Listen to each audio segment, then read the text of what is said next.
Hey guys, welcome back. This is lesson 8 of Java Video Tutorials, Java Video Toots, however you want to call it. This lesson is on arrays. Arrays are very cool and very useful. Dr. Java, let's go. So I'm just going to start out here in the interactions pane, and we're just going to do some cool array stuff. So first of all, what is an array? An array is just a collection or a group um, of a certain data type or variables of a certain data type. And the reason we use arrays is because everything in this data type or everything in this array might be related in some way. So let's pretend I have just played the lottery. The Texas lottery has something like 6 numbers plus a bonus ball or something. So let's just say there's 7 numbers, and I'm going to create an integer array, and I'm going to call it lottery numbers. So it starts out with int, and then our little flag to make an array is going to be these little brackets here. And I need to give it a name, so it says int array, and I'm going to call it lottery numbers equals, and there's 2 different ways to initialize an array, but since I have already created my lottery numbers, I'm just going to type them in here. So I put down a 3 and a 5, or a 6 actually, and a 27, and there's always one that's like right next to it, so it's 28, and we need a couple more, so let's say did 32 and 41 and and 50. So there's my lottery numbers, and they're enclosed in this this little curly brace thing. So put a semicolon on the end, and we have just defined lottery numbers. So let's go ahead and just type in system.out.println lottery numbers and see what happens. Does this look anything like our lottery numbers? Not really. I just see this 41 here, and it might look like it corresponds to that 41, but I assure you that's just a coincidence. So, what happened here? Well, let's talk about integer arrays, or actually all arrays are not really primitive data types, they're object types. So this lottery numbers, just like string is an object. So we have to do something special to get out individual elements or all of the elements of this array. So let's say lottery numbers, and let's say we want to get the 5th element out of this array. Well, since arrays start at a 0 index, this is going to be 0, 1, 2, 3, 4, 5, 6.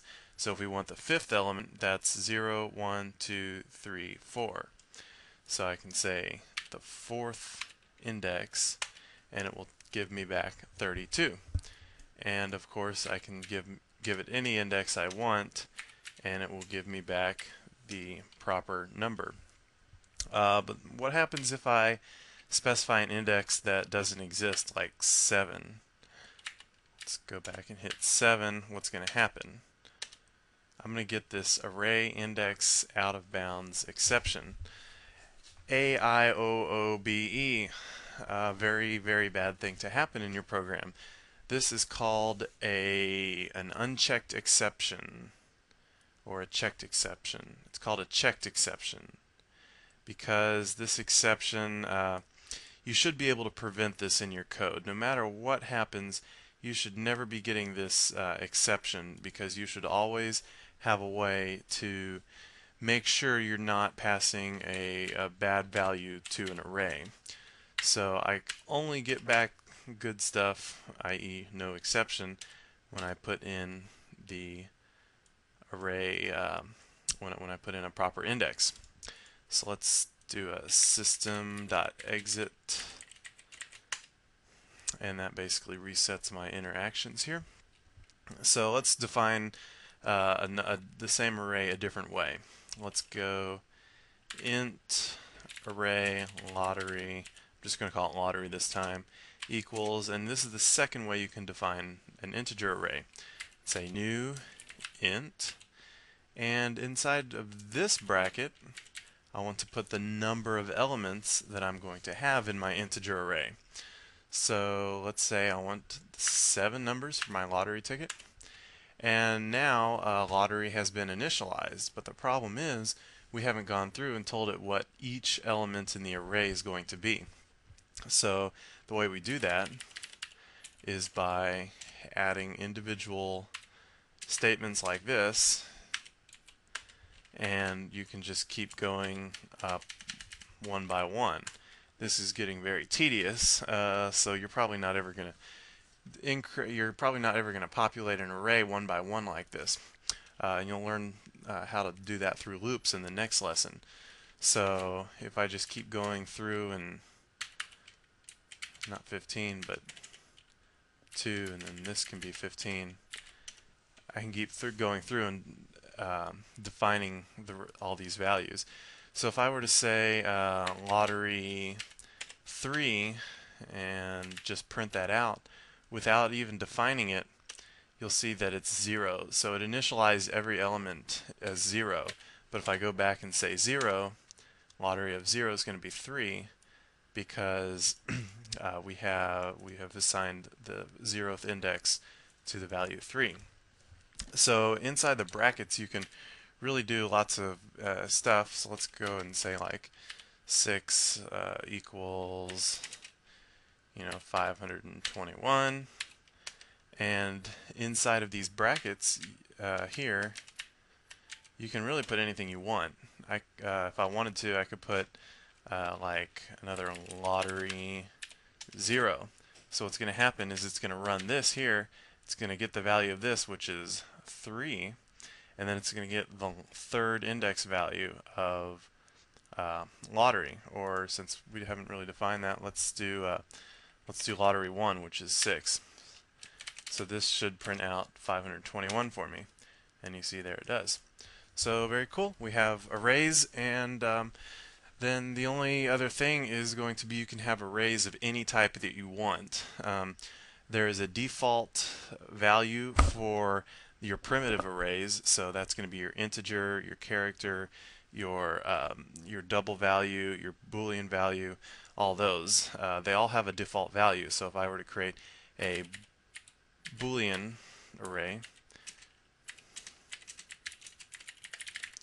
not capital, and if I were to give it 4 elements, then I say b of 0, the default value for Boolean is false. Well, it turns out the default value for a character is going to be, it's going to look like this. It's going to be that little weird square thing that doesn't really mean anything. And then the default value for double is, of course, 0.0. So that's about it. If I have an object array, which is perfectly fine, like a string array, I can call it str array, new string, and then I say there's 5 elements. What do you think is going to happen? What do you think the default value is? Is it going to be an empty string? So let's call string array of 0, and you'll see that it's null, so it hasn't been initialized, and the only way I can initialize those string array elements is by setting them equal to some other string. And so I can, of course, show you that there. Now it's some other string, and these are arrays. They're pretty cool, and you'll learn how to loop through them in the next lesson. So see you guys later, and goodbye.